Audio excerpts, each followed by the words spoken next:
On va s'intéresser à un problème important dans toute théorie de la gravitation, qui est celui le problème du mouvement de corps qui peuvent être considérés comme ponctuels, c'est-à-dire décrits par chacun un seul paramètre de masse. Et nous allons le faire dans le cadre de la théorie classique de la gravitation, c'est-à-dire la relativité générale. Plus particulièrement, on va s'intéresser au problème à deux corps ponctuels en relativité générale, et nous allons voir comment une solution de ce problème va pouvoir être testée très précisément et utilisée dans la génération actuelle de détecteurs d'ondes gravitationnelles Virgo et LIGO, qui, comme vous le savez, commencent à prendre des données actuellement. Et nous allons examiner le problème de comment construire ce qu'on appelle des patrons d'ondes gravitationnelles, qui sont essentiellement les prédictions théoriques de la relativité générale, et comment ces patrons d'ondes gravitationnelles vont être utilisés dans LIGO et Virgo. Donc, dans ce séminaire, on va d'abord commencer par quelques généralités sur le problème du mouvement de corps, de n-corps ponctuels en relativité générale, et voir pourquoi, en fait, ce problème ne peut pas admettre de solution exacte, n'admet pas de solution exacte, et pourquoi il faut utiliser des approximations. Notre motivation, ça sera les détecteurs d'ondes gravitationnelles, et on va simplement faire quelques rappels sur ces détecteurs d'ondes gravitationnelles, notamment le détecteur Virgo. Et puis ensuite, on parlera du problème de la détection des binaires compacts, des systèmes binaires d'étoiles compactes, c'est-à-dire étoiles à neutrons ou trous noirs, dans Virgo et LIGO.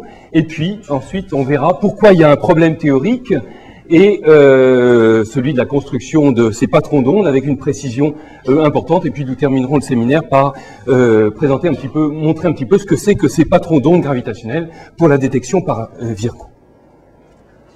Alors, le problème du mouvement en relativité générale, eh bien, peut-être que le mieux pour commencer, c'est de rappeler ce que c'est que le problème du mouvement très succinctement en théorie de Newton et voir, par contraste, quelles sont les différences en relativité.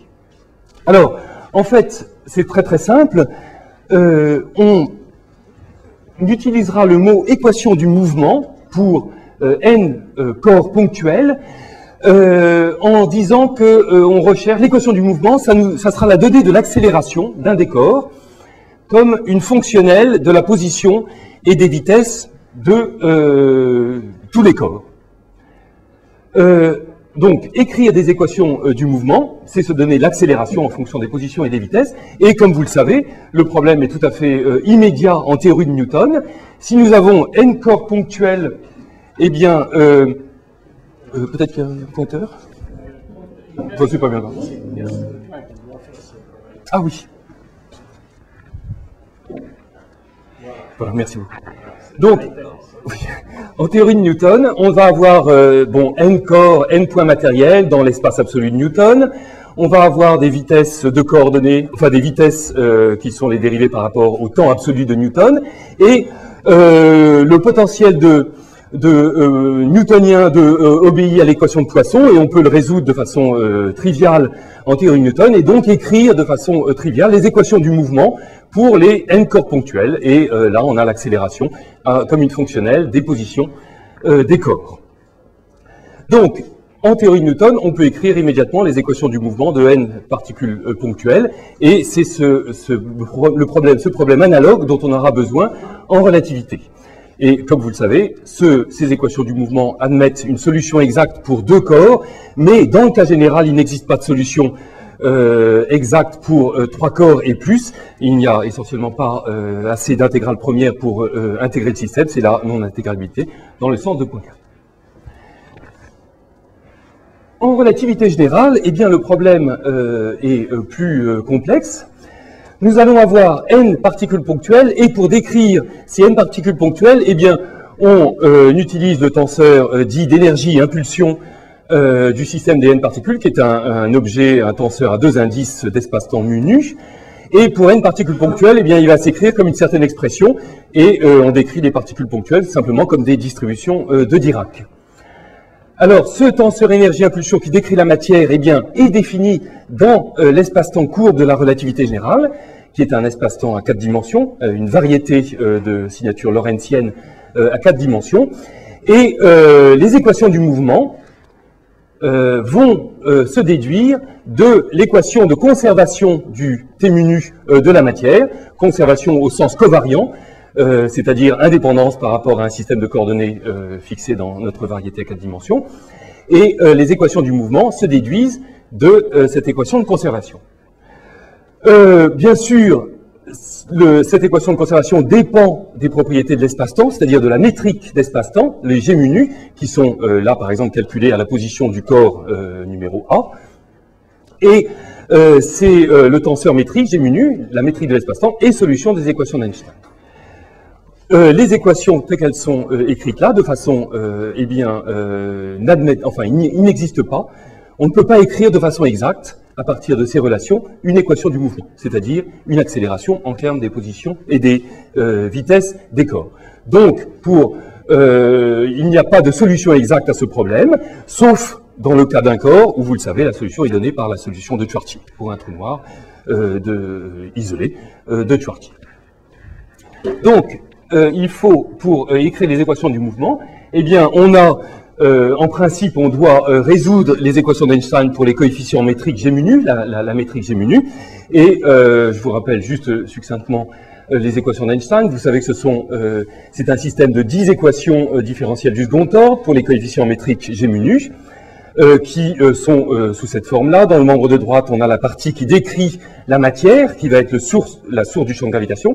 C'est donc ce T mu nu qui va dépendre des champs de matière, qui sont ici symbolisés par phi. Et puis dans le membre de gauche, on a une certaine combinaison des composantes du tenseur de Riemann et de Ricci, qui décrit la courbure intrinsèque de l'espace-temps. Ces équations dérivent d'un Lagrangien, qui est le fameux Lagrangien d'Einstein-Hilbert, qui comprend une partie gravitationnelle et une partie associée à la matière, qui va dépendre des champs de matière et de la métrique, au travers d'un certain couplage entre la métrique et les champs de matière. Et aussi, on s'intéresse au mouvement des corps. Eh bien, le mouvement des corps est contenu dans ces équations d'Einstein, parce que c'est une des propriétés très belles des équations d'Einstein, qu'elles contiennent, ces équations contiennent l'équation du mouvement de la matière. L'identité de Bianchi contractée implique une certaine contrainte sur le membre de gauche des équations, qui implique à son tour l'équation de conservation du T mu nu de la matière. Pour rentrer un tout petit peu plus dans le détail, supposons que, ce qu'on va toujours faire en fait dans le problème tout à l'heure, que la métrique d'espace-temps est en fait une petite déviation de la métrique plate de Minkowski, eta, qui représente le champ plat, la métrique de Minkowski, en l'absence de gravitation. Donc on va avoir une petite déviation, petit h, de la métrique habituelle, enfin d'une certaine combinaison de la métrique qui est donnée là. Eh bien, les équations d'Einstein sont des équations très non linéaires, mais on peut séparer dans les équations une partie linéarisée, et la mettre, si vous voulez, dans le membre de gauche des équations, et puis mettre dans le membre de droite toutes les parties non linéaires de la théorie, et de façon parallèle, si vous voulez, à la partie matière. Donc dans le membre de droite, on introduit ce qu'on appelle l'énergie-impulsion, le pseudo-tenseur énergie-impulsion, pseudo parce que c'est pas vraiment un tenseur, enfin c'est un tenseur simplement lorenzien, qui va être la somme d'une contribution due à la matière, le T mu nu, plus une contribution gravitationnelle qui va être non linéaire. Et les équations d'Einstein écrites sous cette forme-là, eh bien, font apparaître dans le membre de gauche l'opérateur des ondes habituel pour un champ de spin 2 et de masse nulle, qui est pour un champ de jauge, et donc on retrouve la description en termes linéarisés du champ de gravitation en termes d'un champ de spin 2 et de masse nulle, champ de jauge. Alors si on adopte un système de coordonnées particulier, la divergence du champ est égale à 0, c'est ce qu'on appelle les coordonnées harmoniques, qui est l'analogue de la condition de Lorentz pour l'électromagnétisme. Eh bien, les équations d'Einstein s'écrivent sous une forme très simple, où on a simplement l'opérateur des ondes agissant sur la perturbation métrique, eh bien, est donné par une source qui comprend la source de matière plus la source du champ de gravitation due au champ de gravitation lui-même. Et on a les équations du mouvement qui sont toujours contenues dans ces équations. Simplement, la divergence du membre de droite est égale à 0, et ça, c'est équivalent à l'équation de conservation du T mu, et donc les équations de la matière. Et notre équation du mouvement va être déduite de cette relation. Donc, tout ça pour dire qu'en fait, le problème en relativité générale est, disons, compliqué, et on comprend mieux pourquoi il n'admet pas de solution exacte. En fait, une solution exact au problème à deux corps, ce serait un espace-temps complet, une variété à 4 dimensions, qui décrira la dynamique de ces deux corps de moins l'infini dans le passé jusqu'à plus l'infini dans le futur. Alors pour avoir deux corps ponctuels, eh bien des corps ponctuels en relativité, ce sont des trous noirs.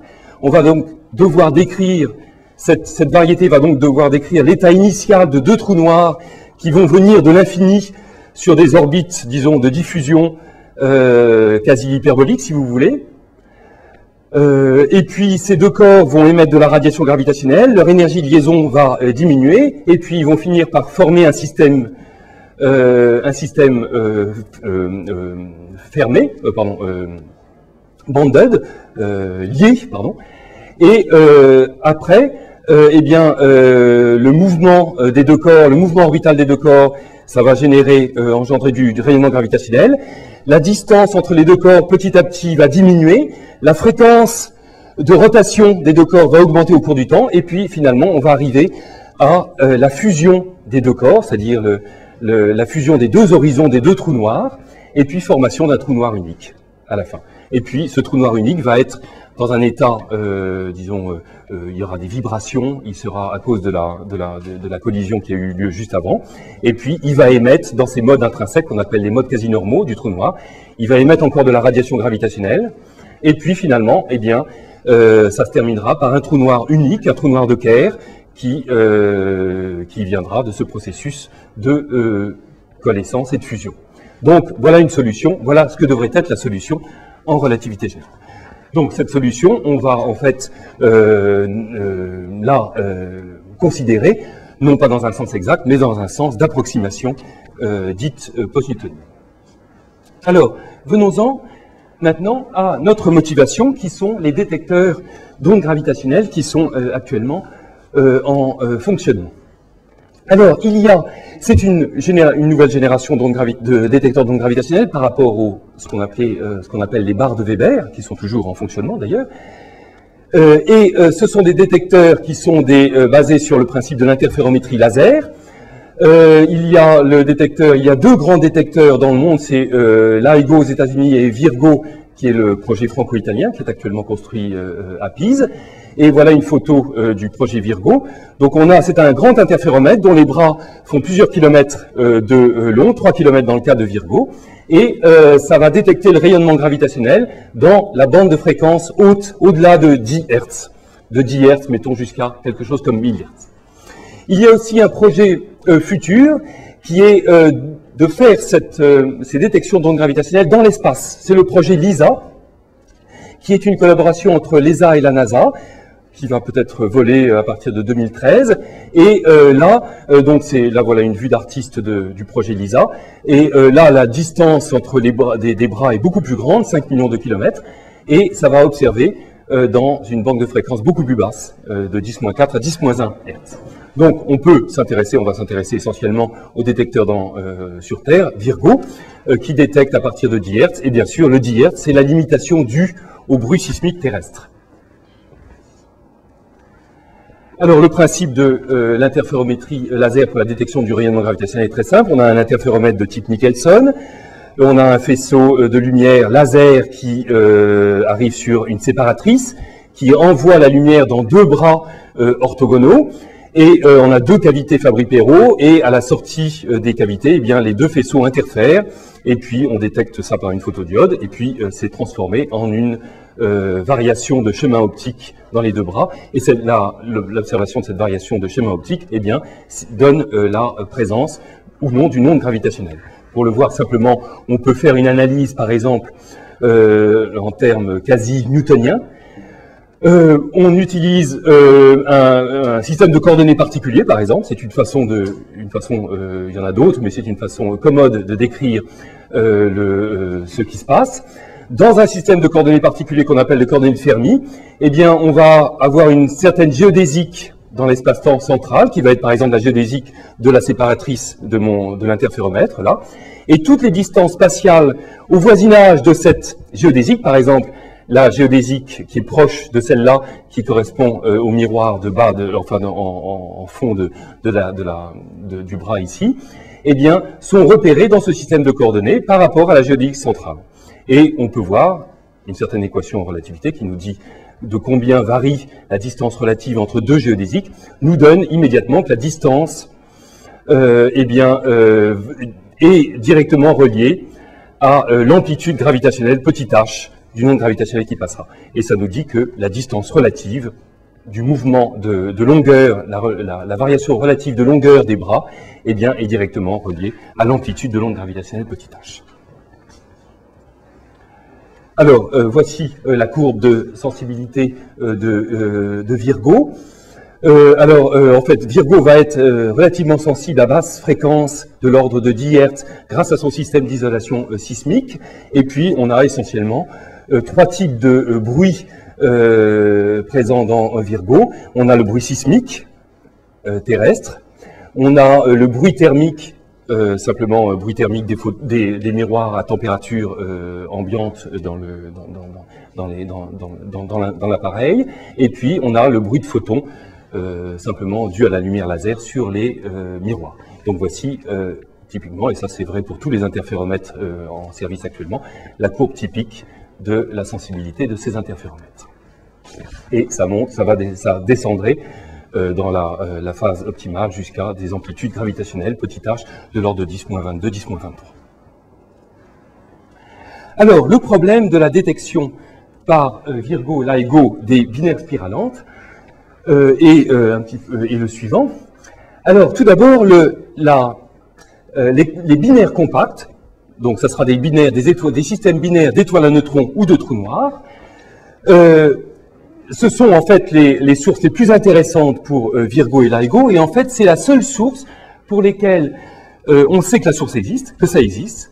On sait calculer l'amplitude gravitationnelle émise, donc on va pouvoir détecter, et aussi pour lesquelles Virgo et LIGO auront assez de sensibilité pour au moins détecter quelques événements tous les ans. Donc en fait, Virgo et LIGO ont été construits en grande partie motivés par cette source, les systèmes binaires d'étoiles à neutrons, dont on sait qu'ils existent. Alors, ce sont deux étoiles à neutrons dont le mouvement orbital engendre des ondes gravitationnelles, c'est celles-là qui vont être détectées par Virgo, et à cause des pertes d'énergie par émission de rayonnement gravitationnel, eh bien, la distance entre les deux étoiles à neutrons décroît au cours du temps, et le système s'accélère, et les deux étoiles décrivent une orbite spiralante, une spirale rentrante, jusqu'à la collision et la coalescence finale.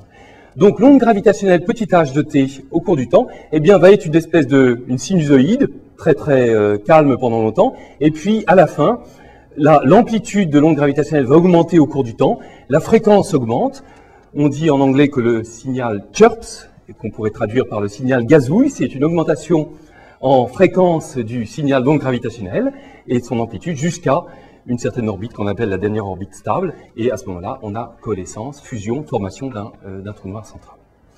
Alors, la chose intéressante pour aujourd'hui, c'est il a été montré que ce chirp, ce gazouillement du signal d'onde gravitationnelle, doit être calculé avec une très grande précision en termes du développement post-newtonien de la relativité générale, qui est un développement donc formel quand la vitesse de la lumière s'étend vers l'infini. Et que la précision qu'on doit avoir sur le développement post-newtonien, c'est pour construire ce qu'on appelle les patrons d'ondes gravitationnelles qu'il faut comparer à l'observation réelle dans Virgo et LIGO. Alors, on a, pendant toute la période où les deux étoiles à neutrons, ou les deux trous noirs, suivent cette orbite spiralante, rentrante, cette spirale rentrante à cause des pertes d'énergie liées à l'onde gravitationnelle, bon, cette période s'arrête à un moment où on n'a plus cette phase de spiralement qui est en fait adiabatique, il y a un paramètre adiabatique là-dedans, et on arrive à la coalescence, à la fusion des deux étoiles, et ça aussi, ça contribue en principe au signal sur bruit dans LIGO et Virgo. Et finalement, à la fin, quand le trou noir central a été formé, eh bien, on a cette émission par le trou noir central de ces modes quasi normaux. Alors, on peut faire ce diagramme-là, où on montre le signal sur bruit dans Virgo, ou LIGO, qui correspond à ces différentes phases de la coalescence. La phase de spiralement, la phase de fusion et la phase d'émission des modes quasi normaux. Et on voit qu'en fait, le signal sur bruit est dominé par la phase de spiralement pour des masses qui ne sont pas trop grandes. Et ça inclut le système de deux étoiles à neutrons, qui ont des masses de 1,4 masses solaires, mais aussi le cas très intéressant de trous noirs stellaires. Donc pour tous ces objets-là, eh bien, il va falloir utiliser, il va falloir détecter en cherchant cette phase spiralante, le chirp, le chirp des ondes gravitationnelles qui domine en fait le signal sur bruit. On n'a pas besoin de considérer les phases ultérieures pour des masses qui ne sont pas trop grandes. Alors, pour chercher ce chirp, alors voilà le chirp, il va être tout petit par rapport à l'amplitude du bruit dans LIGO Virgo. Donc ça sera quelque chose à chercher dans ce bruit et ça va être caché très profondément dans le bruit. Et simplement, pour rechercher ça, eh bien, on fait la corrélation entre la sortie bruitée du détecteur et un modèle pour le chirp, c'est-à-dire le template, le patron d'onde. Et si il y avait caché dans le signal exactement le même gazouillement de l'onde gravitationnelle, eh bien, on observera la corrélation sera importante, il y aura un fort signal sur bruit et on aura détecté. Alors, donc, on a à chercher cette phase spiralante de la coalescence des systèmes binaires. Cette phase spiralante est due aux pertes d'énergie liées au rayonnement gravitationnel, et ces pertes d'énergie, c'est un effet en fait de réaction au rayonnement gravitationnel, qui se traduit par une petite force supplémentaire qui agit dans les équations du mouvement de la binaire. Et en relativité générale, cette petite force est toute petite, c'est V sur C puissance 5 par rapport à l'ordre newtonien. Donc, la phase spiralante, en fait, on a dit que c'était une phase, il y avait un paramètre adiabatique, là. Ce paramètre adiabatique, ça va être simplement le changement de fréquence orbitale dans une période caractéristique, dans une période orbitale correspondante. Et ce petit paramètre, eh bien, il est petit, c'est le paramètre adiabatique dans le problème, et il est petit dans le sens post-newtonien, c'est-à-dire quand c tend vers l'infini, quand la vitesse de la lumière tend vers l'infini. Donc on voit simplement de ça qu'il est en fait l'approximation post-newtonienne, le développement post-newtonien et l'approximation qui convient parfaitement pour décrire la phase spiralante. Puisque... Oui. Ça, c'est dû au fait que c'est quadrupolaire, c'est ça c'est quadrupolaire, exactement. Voilà, en électromagnétisme, ça serait V sur C à la 3, puissance 3, exactement. C'est 2L plus 1, où L, c'est L égale 2 pour le quadrupolaire. Donc en fait, on va pouvoir décrire l'approximation, ça avec un développement formel quand c'est en vers l'infini, et l'approximation de l'ordre le plus bas, ça sera donné par la formule du quadrupôle d'Einstein qui correspond à la réaction de rayonnement à cet ordre le plus bas. Donc on va faire des développements, si vous voulez, à partir de cet ordre. Alors juste pour quelle est la quantité cruciale dont on a besoin pour Virgo LIGO, c'est ce qu'on appelle la phase orbitale, et plus exactement l'évolution au cours du temps de la phase orbitale. Donc la phase orbitale, c'est cet angle-là, entre les deux corps et puis une direction fixe dans le plan orbital. Cette phase orbitale eh bien, évolue de façon non linéaire à cause des effets de réaction de rayonnement. On va avoir, et le champ d'onde va dépendre de cette phase orbitale, hein, ça va être une sinusoïde, une cosinusoïde de cette phase, phi. Et en calculant à l'approximation la plus basse, donnée par l'approximation du quadrupôle d'Einstein, qui correspond au terme 1 sur C5 qui était donné là, eh bien, on peut obtenir une expression pour la phase orbitale, qui est donnée simplement en fonction de la fréquence orbitale par une certaine expression. Donc ça, c'est l'ordre le plus bas, si vous voulez. Alors, donc ça donne le nombre de cycles orbitaux qui vont être que Virgo va détecter dans sa bande de fréquence. Ça va être un grand nombre. Par exemple, ça va être 16 000 pour 2 étoiles à neutrons. Et vous, là, comme c'est l'ordre le plus bas, eh bien, il va falloir modifier ça par des tas de corrections post-newtoniennes. Et on va vouloir détecter le signal avec une précision qui correspond à une incertitude sur la phase, disons, de 1 radian, delta phi de l'ordre de 1 radian, quelque chose comme ça. Et vous voyez qu'en fait, simplement par cette petite estimation, eh bien, on voit qu'il va falloir, comme là on a un très grand nombre, qui va être le nombre de cycles observés dans la bande de fréquence de Virgo, ce nombre va être corrigé par des tout petits nombres qui sont les corrections post-newtoniennes, mais qui vont être en quelque sorte amplifiés par ça, ce qui fait que, au final, eh bien, on voit qu'il va falloir inclure des corrections post-newtoniennes jusqu'à un ordre élevé par rapport à l'ordre dominant qui est là. Et on peut voir simplement avec cette formule qu'il faut aller au moins jusqu'à l'ordre, disons, 3Pn, qui correspond à 1 sur C6 par rapport à la formule du quadrupôle d'Einstein. Donc, on a deux problèmes, en fait, à résoudre en relativité. Le problème, c'est d'obtenir les équations du mouvement de deux corps ponctuels à l'ordre 3Pn, 1 sur C6 par rapport à l'accélération newtonienne, et ça nous donnera, par exemple, l'énergie de la binaire, du système binaire dans le centre de masse. Et puis, on a un problème d'obtenir le champ de radiation à l'ordre 3Pn par rapport à la formule du quadrupôle d'Einstein, ce qui nous donnera, par exemple, le flux total d'ondes gravitationnelles émises par la binaire. Et là, à ce moment-là, on obtient la phase, c'est-à-dire cet angle-là, qui est celui dont on a besoin pour les patrons d'ondes, l'angle phi qui est là, eh bien, on l'obtient par un bilan d'énergie entre énergie perdue et énergie rayonnée sous forme d'ondes gravitationnelles, et ça nous donne l'expression de la phase. Donc voilà comment on devrait construire les patrons.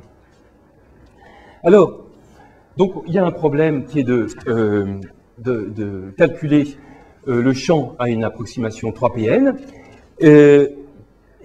pour résoudre ce problème, je vais peut-être passer un petit peu de temps sur comment on fait pour résoudre ce problème donc pour des systèmes binaires, mais avant, eh bien, il faut définir, il faut résoudre le problème en termes plus généraux. On va d'abord considérer le problème du rayonnement gravitationnel émis par un système de matière, décrit par un T menu, par un tenseur énergie-impulsion, de résoudre le problème du champ de gravitation, non pas de façon exacte, bien sûr, mais en termes d'une série post-newtonienne. Alors, on va supposer qu'on a un système isolé, décrit par une distribution de matière T menu, et puis ce système isolé, eh ben, il admet un petit paramètre qui va être post-newtonien, c'est-à-dire on va supposer que les vitesses typiques internes dans la source sont petites par rapport à C. Par exemple, pour un système binaire, ce petit paramètre, ça sera V sur C, où V, c'est la vitesse orbitale du mouvement du système binaire. En fait, ça ne sera pas si petit que ça. Pour les binaires spiralantes qu'on va considérer, en fait, ce petit paramètre va jusqu'à 0,5, ce qui nous montre déjà qu'il faut aller jusqu'à un ordre élevé pour avoir une bonne précision. Donc, on développe simplement, on suppose que notre perturbation gravitationnelle, on l'écrit sous une forme d'une série post-newtonienne. On ne cherche pas à savoir si cette série converge, diverge. En fait, on ne contrôle pas la nature de cette série. On va simplement supposer que c'est une série formelle en puissance de 1 sur C. Et il y a une façon claire en relativité de développer la relativité au voisinage de la théorie de Newton et puis de rajouter des corrections post-newtoniennes comme ça qui sont calculées itérativement à chaque ordre. Donc on va simplement se contenter d'une solution qui est formellement développée en post-newtonien, et puis on est capable de donner des règles qui nous permettent de calculer l'ordre post-newtonien n, sachant les ordres post-newtoniens précédents jusqu'à n-1, disons. Alors, le champ post-newtonien qui est là, en fait, quand on écrit une série post-newtonienne, ou ce serait une série post-coulombienne en électromagnétisme aussi, ce serait l'analogue, bien sûr, on suppose que les termes de radiation sont petits, c'est-à-dire qu'on développe les retards liés à la propagation du rayonnement gravitationnel ou du rayonnement électromagnétique en électromagnétisme. Et en fait, c'est donc cette approximation n'est valable que près de la source qui émet ces ondes, puisqu'on développe tous les retards dus à la propagation. Donc en fait, cette série n'est pas suffisante en elle-même, mais il faut la compléter par un autre calcul qui est le calcul du champ d'onde, ou plus exactement, ou mieux, le calcul du champ à l'extérieur du système isolé. Et pour ça, on utilise une série multipolaire. Donc on a aussi besoin de calculer le champ multipolaire, le développement multipolaire du champ à l'extérieur du système. Donc je l'appelle par M, ce champ. Et nous avions fait il y a longtemps avec Thibaut Damour une itération non linéaire de ce champ de la métrique post-newtonienne, de la métrique développée sous forme de multipôles, qui nous permet de contrôler le champ extérieur. Alors, le contrôle de ce champ extérieur, en fait, donc on le paramétrise à l'aide de moments multipolaires, qui sont là. Il y a deux types de moments multipolaires comme en électromagnétisme, des moments de type électrique et de type magnétique, ou de type masse et de type courant, enfin disons peu importe. On a, une fois qu'on a écrit cette série multipolaire pour le champ extérieur, eh bien, on a à la fois à raccorder cette série au développement post-newtonien qu'on avait à l'intérieur de la source précédemment, celui-là, et puis d'autre part, on a à calculer le développement loin du système de cette série, ce qui va nous permettre de relier cette série à ce qui est observable réellement à l'infini, où il y a le détecteur. Donc il y a une solution générale pour la série multipolaire lorsque l'on la raccorde au développement post-newtonien intérieur. Donc il y a un procédé de raccordement au sens de la théorie des raccordements asymptotiques entre le champ multipolaire extérieur et le champ post-newtonien.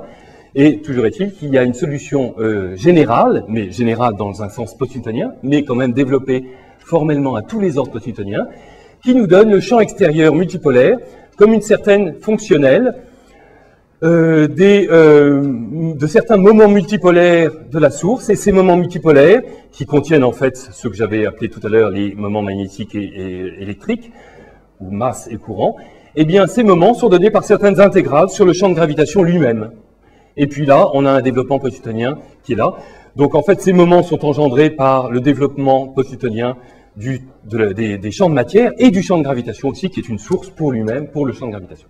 Alors on a en fait un terme linéaire qui ressemble à un terme linéaire, et puis un terme non linéaire, et ça, ça vient toujours du second terme dans les équations d'Einstein, qui va nous faire qu'en fait ces moments multipolaires interagissent, sont couplés entre eux, et puis finalement, ce qui est observé à l'infini, eh bien, ça sera une combinaison très compliquée de tous ces moments de la source. Mais ces moments de la source, ce qui est important, c'est qu'on sait les relier à la source elle-même. Donc en fait, l'autre problème à résoudre, c'est qu'il faut avoir une description des observables à l'infini, et ça, il y a une description classique due à Sorn de ça. Essentiellement, on a considéré le terme en insulaire dans le développement du champ, et puis on va le paramétrer par deux autres types de moments multipolaires, des moments dits radiatifs, et puis là il y a aussi, ça va être des moments électriques et magnétiques comme avant, et puis là on a une façon de calculer le flux à partir de là. Et la chose que je voulais peut-être vous montrer, c'est que la façon dont ça marche, disons, le moment multipolaire, ici c'est un quadrupôle, est relié au moment de la source, plus des tas de termes non linéaires. Et ce qui compte surtout, c'est que à un ordre post-newtonien donné, eh bien, on a un nombre fini, si vous voulez, de telles contributions non linéaires.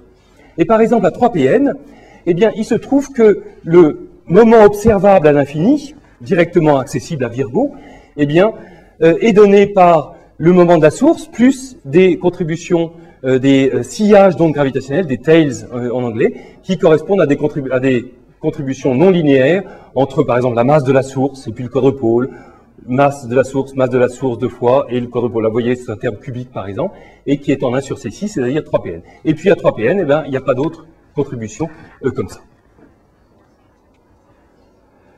Donc, avec ce formalisme général, qui est valable pour un tenseur énergie-impulsion quelconque, enfin, disons, isolé, enfin, et admettons aussi un développement post-newtonien, eh bien, on peut calculer les équations du mouvement et le champ de radiation du système binaire jusqu'à 3Pn.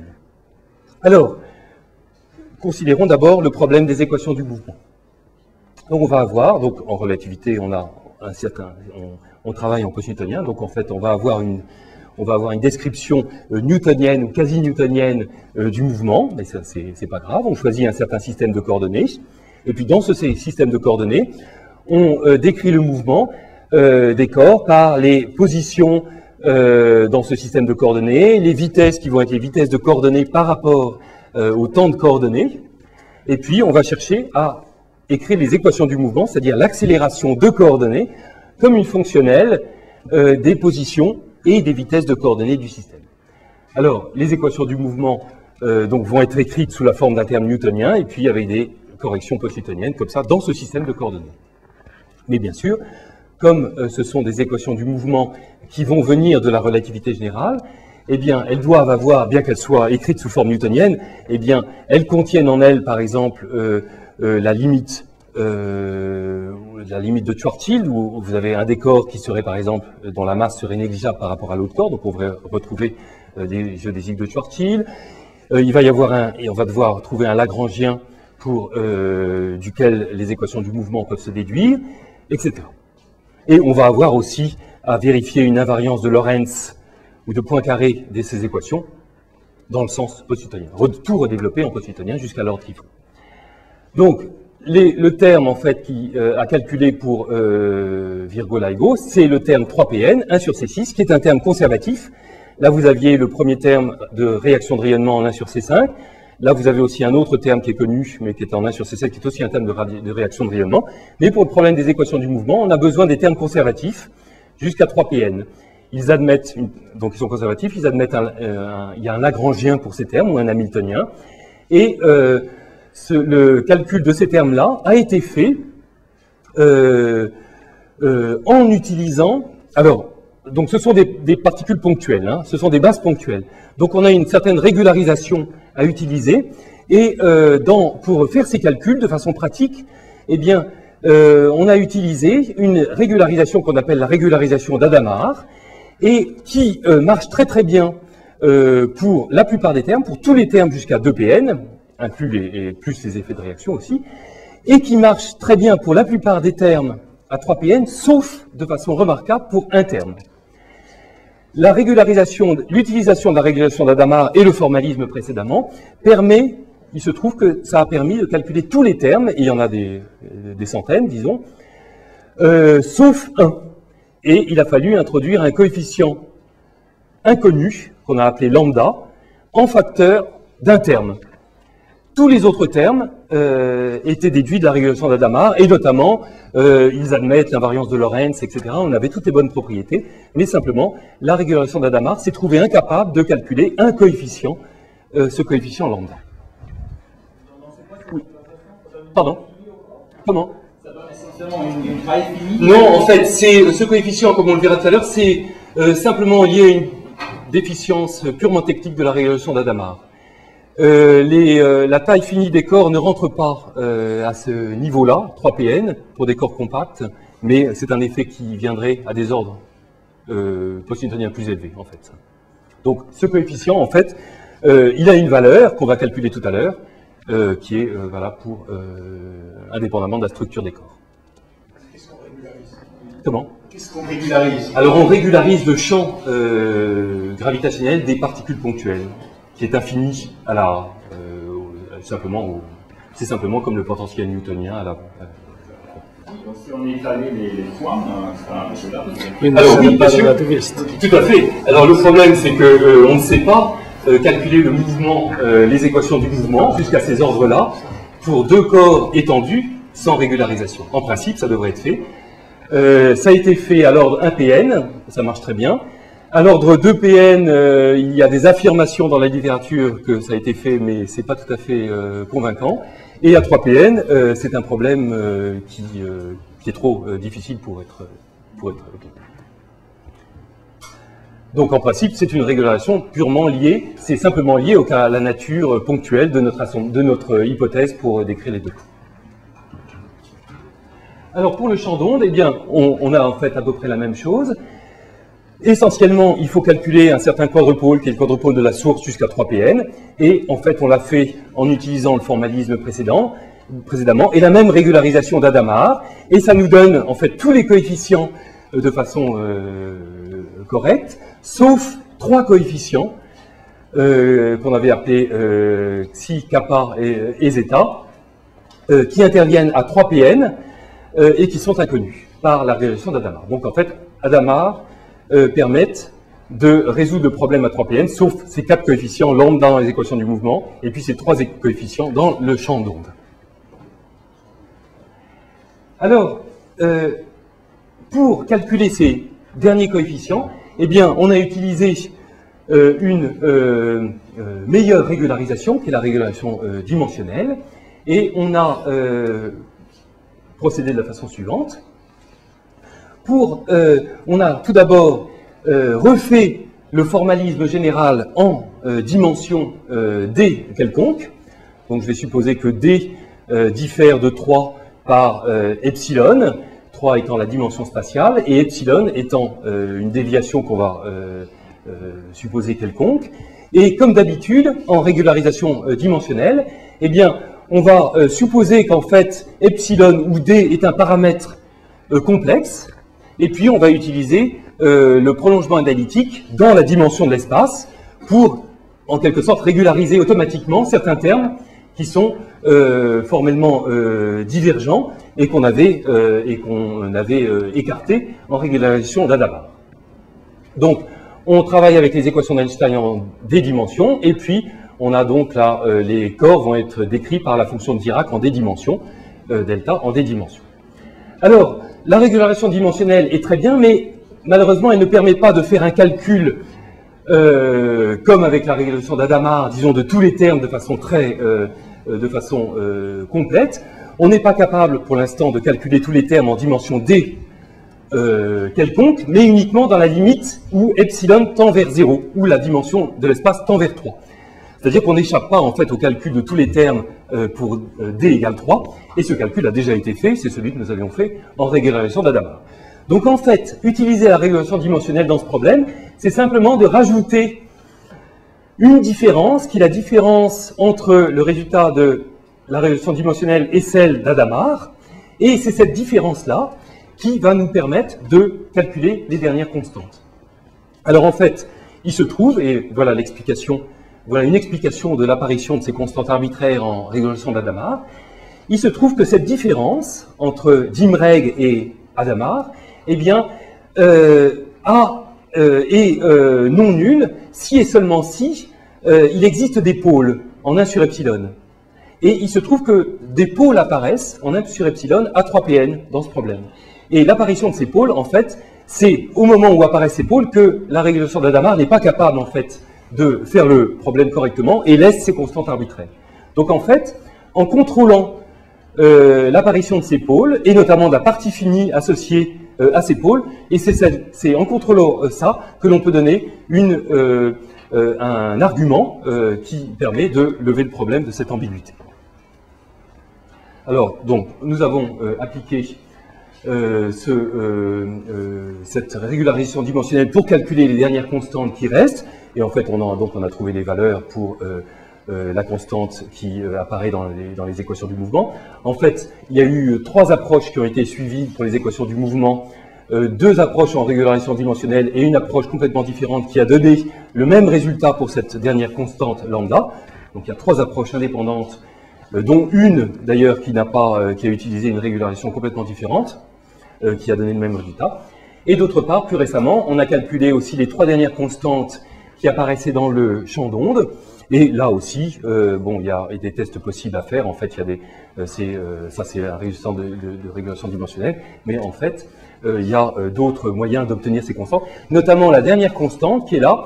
Eh bien, sa valeur est la valeur unique pour laquelle le formalisme a cette invariance de Poincaré, invariance globale de Poincaré, dont je vous parlais tout à l'heure. Donc, ce calcul des constantes termine le problème des patrons d'onde à 3pn pour des objets, pour 2 corps ponctuels, pour 2 objets compacts sans spin. D'ailleurs, on suppose que les rotations des 2 étoiles sont nulles. En fait, on peut rajouter les effets des rotations après. Et simplement, je voudrais terminer par commenter un petit peu sur que sont ces patrons d'onde gravitationnelles à 3pn. Alors, on avait vu tout à l'heure qu'il y a deux éléments cruciaux dans les patrons. Il y a d'une part ce qui concerne le système binaire, sa dynamique, les équations du mouvement, et là c'est en fait l'énergie du système binaire dans le centre de masse, hein. Et puis d'autre part il y a le flux qui vient du champ d'onde à l'infini. Alors l'énergie du système binaire à 3pn, bon, il a cette forme-là.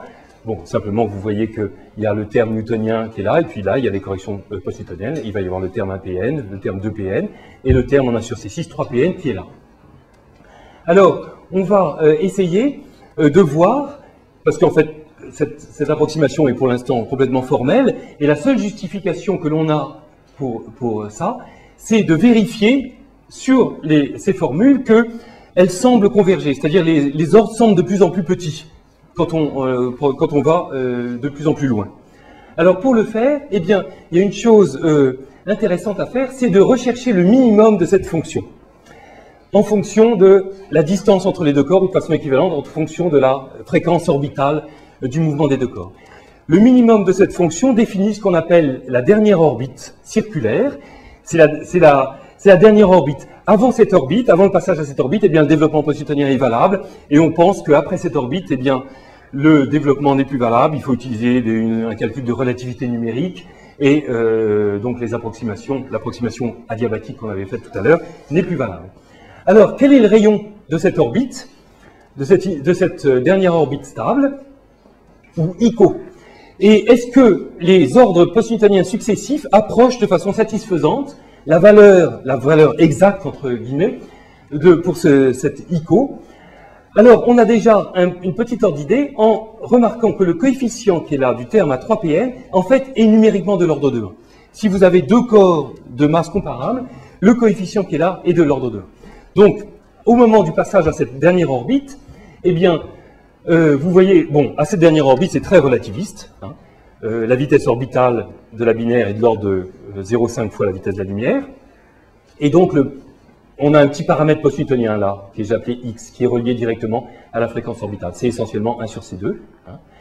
Et ce petit paramètre post-newtonien, eh ben, il est petit, c'est 0,2, enfin, il n'est pas extrêmement petit, mais à 3pn, eh bien, il est élevé à la puissance 3, et donc c'est en fait 1%. Comme le coefficient en face est de l'ordre de 1, eh bien, on voit que la contribution 3pn à la dernière orbite stable est en fait petite, je dirais, de l'ordre du 1%, et même peut-être bien plus petit, puisque c'est en fait, on néglige des termes inconnus, 4pn, qui vont être a priori encore plus petits que ça. Alors, en fait, c'était une bonne nouvelle, parce que jusqu'à présent, on pensait que le développement post-newtonien n'est pas capable de décrire la dernière orbite stable avec bonne précision, mais en fait, ce calcul montre que la précision est de l'ordre de 1%, ou moins. Et pour le vérifier, on peut représenter les approximations successives post-newtoniennes pour calculer la dernière orbite circulaire.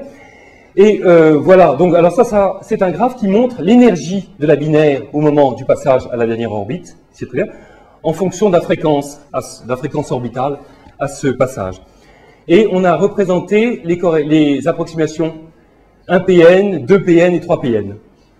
Et vous voyez que déjà, comme c'est très relativiste, 1pn n'est clairement pas bon. Et en fait, la vraie valeur est donnée est autour de cette valeur-là. Alors, on a représenté deux systèmes.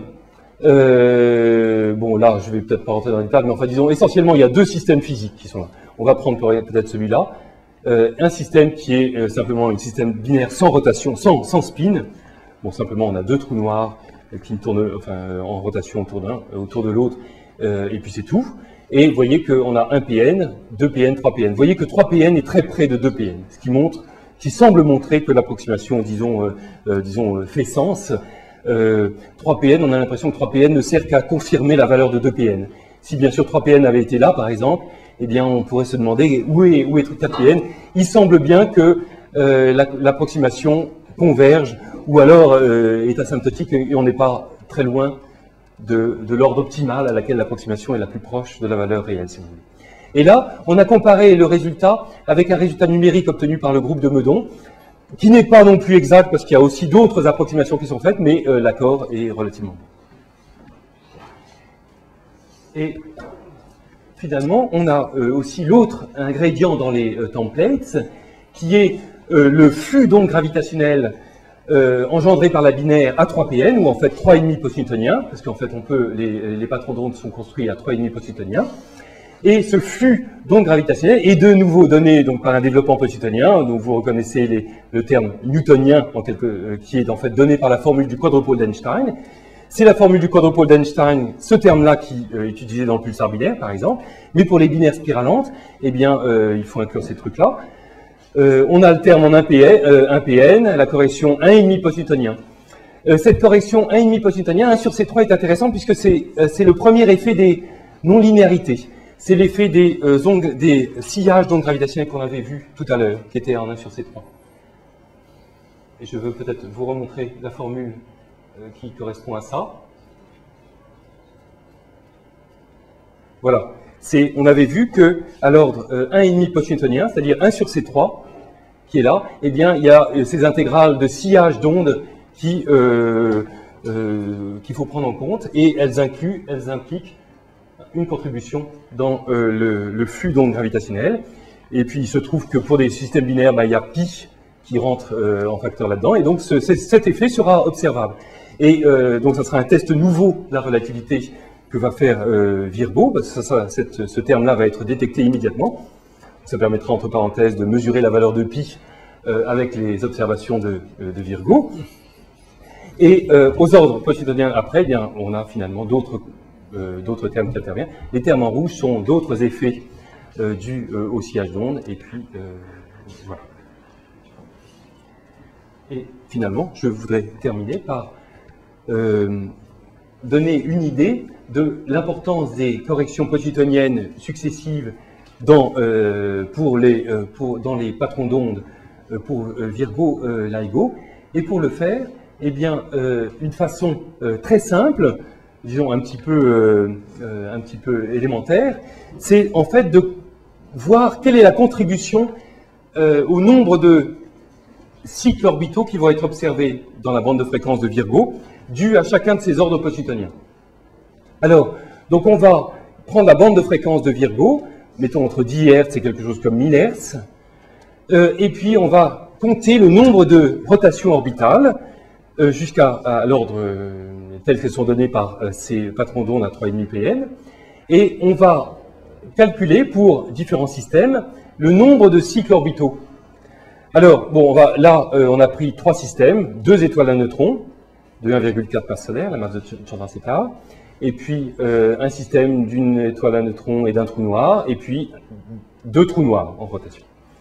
Alors, le nombre de cycles orbitaux va être la somme, évidemment, des contributions newtoniennes, 1 PN, 2 PN, etc., 3 PN, et c'est-à-dire la somme de, en fait, tous ces nombres-là. Mais vous voyez que la contribution à cette somme du terme newtonien est évidemment la plus forte, 16 000 cycles pour 2 étoiles à neutrons. Les corrections 1 PN, vous voyez, sont déjà nettement plus petites, quelques centaines, mais pas du tout négligeables, donc ça sera largement observable, et notamment les effets des sillages d'ondes gravitationnelles sera observable. Et puis vous voyez que ça décroît gentiment, et donc on est en fait content, c'est notre seule justification a posteriori que tout semble assez bien marcher, qu'à 2 PN, eh bien, au lieu d'être des centaines de cycles, on a, mettons, une dizaine de cycles. Et puis il se trouve que 2,5 PN, c'est-à-dire c'est aussi un effet des sillages d'ondes, contrebalance ce terme-là. Puis finalement, vous voyez qu'à 3 PN, on arrive à peu près un cycle, c'est-à-dire qu'on va avoir une incertitude sur la phase orbitale, qui était à peu près celle qui était demandée pour l'analyse du signal, c'est-à-dire une incertitude de delta phi de l'ordre de 1, ou de 1 cycle, 1 radio. Donc voilà, je vais terminer là-dessus, qui semble, qui est faite l'indication que comme les ordres décroissent, l'importance relative de ces ordres décroît au fur et à mesure des ordres, eh bien semble bon, mais ceci dit, comme les ordres successifs, les ordres d'après n'ont évidemment pas été calculés, c'est en fait une conjecture que l'on fait. Merci.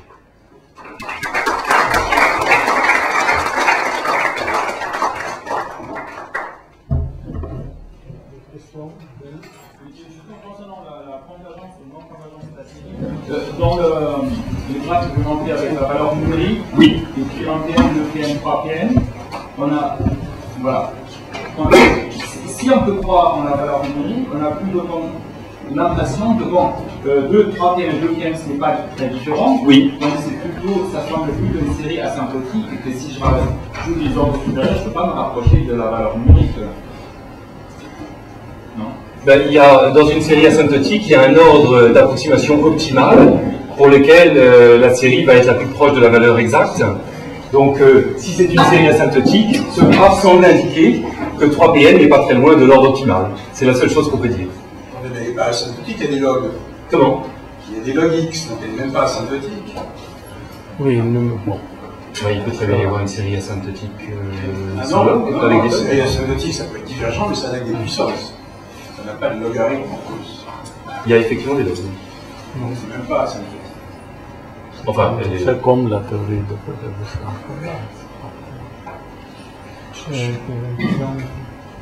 Une question tout à fait neutre. Il y a quand même de grandes chances pour que les choses qui spiralent tournent aussi sur elles-mêmes.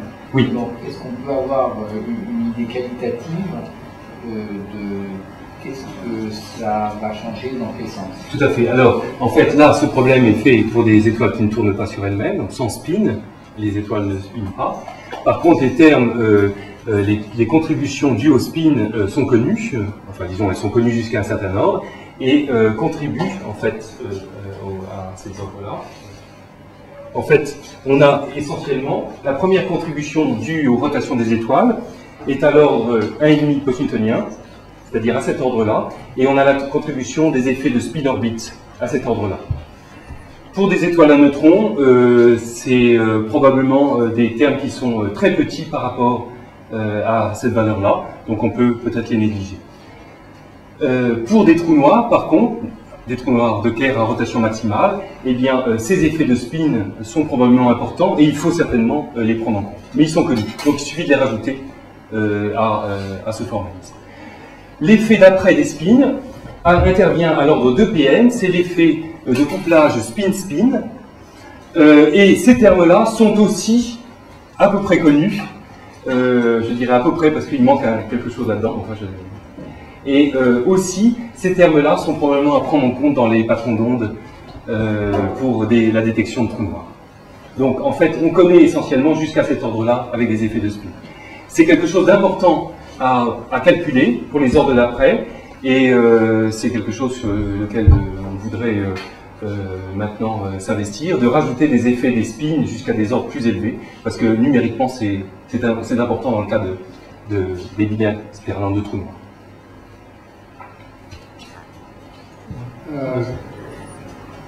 Comment les observations de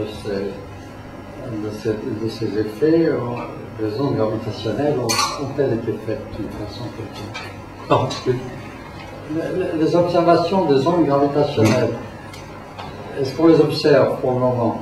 Est-ce qu'on a réussi à en observer? Elles ont été observées déjà dans des systèmes astrophysiques, mais pas par l'influence sur le mouvement de systèmes binaires en astrophysique, mais pas directement sur Terre.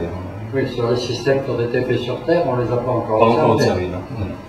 Non. Et quand est-ce qu'on espère pouvoir les observer? Les détecteurs ont commencé à prendre des données depuis 1 ou 2 ans, et bon, ils n'ont pas encore la sensibilité qu'il faut pour avoir beaucoup d'espoir de détecter actuellement, mais enfin, dans les prochaines années, il va sûrement y avoir des détections. Il y a quoi au tremblement de terre, au tsunami, à quoi est liée cette sensibilité qu'on arrive à disons, il y a effectivement le bruit sismique terrestre qui limite cette sensibilité à basse fréquence, et puis il y a d'autres types de bruits, mais tenant compte de tous ces bruits, eh bien, les détecteurs devraient arriver à détecter. On pense qu'en tenant compte des bruits, bien sûr, oui, on devrait arriver à être sensible. Bien sûr, les détecteurs ont été faits, disons, en étudiant tous ces types de bruits et en vérifiant que c'est quand même raisonnable d'espérer que ça marche. Il y a un moment qu'on les a mis en place. Non. Ça fait 1 an et demi qu'ils prennent des données. C'est des expériences extrêmement difficiles. Non, Virgo s'est mis en marche il y a 1 an, pas plus. Même moi. On va pas nous parler depuis longtemps. Oui. Question technique, je voudrais comprendre parce que il y a une régularisation de la Lamar, une partie divergente plus une partie finie. Oui. Une régularisation dimensionnelle avec un pôle en 1 sur epsilon plus une partie finie. Oui. Qu'est-ce qu'on dit? On dit que les parties finies sont les mêmes? C'est ça la régularisation? C'est ça la méthode pour déterminer les constantes inconnues? La méthode, c'est qu'on a 2 régularisations oui. qui sont toutes les 2 bonnes, sauf qu'il y en a une qui est un peu incomplète puisqu'elle fournit des paramètres inconnus. Donc la méthode, c'est qu'on dit que les 2 régularisations sont équivalentes physiquement, c'est-à-dire que ça diffère en fait d'un changement de système de coordonnées. Et en imposant l'équivalence physique entre les résultats des deux régularisations, eh bien, ça nous donne une valeur aussi constante. Je ne sais pas si je réponds à votre question. Oui. Je pourrais vous montrer je serai...